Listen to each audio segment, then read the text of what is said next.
अस्सलामु अलैकुम वरहमतुल्लाहि वबरकातुहू। बिस्मिल्लाहिर्रहमानिर्रहीम।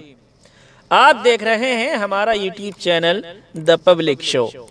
मक्का मुकर्रमा में मसाजिद कमेटी ने ईद उल अजहा की नमाज के लिए 516 मसाजिद खोलने का ऐलान किया है, जहां कोरोना वायरस से महफूज रहते हुए ईद की नमाज अदा की जाएगी।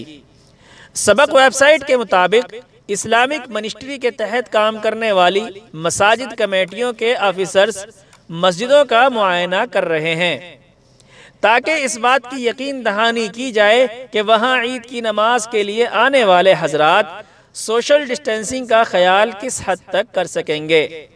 मुआयना करने वाले ऑफिसर में ख़वातीन अहलकार भी शामिल हैं, जो मसाजिद में ख़वातीन यानी औरतों की नमाज के पढ़ने की जगह का जायज़ा करती हैं। आपको बताते चलें कि मस्जिदों को इस्लामिक मिनिस्ट्री की जानिब से दी गई हिदायत में कहा गया है कि सफ़ों के दरमियान समाजी फासले को मद्देनज़र रखते हुए मस्जिद में बिछे हुए कारपेट्स पर निशान लगाए जाएं, जिसमें एक नमाजी से दूसरे नमाजी में फासला हो। इसके अलावा मसाजिदों को सैनिटाइज़र करने की हिदायत भी दी गई हैं।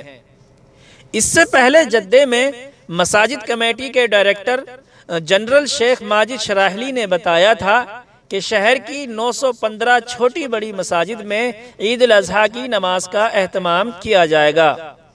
शेख माजिद शराहली के मुताबिक कोरोना वायरस के पेश नज़र इस साल जामा मस्जिद के अलावा आम मसाजिद में भी ईद की नमाज पढ़ी जाएगी।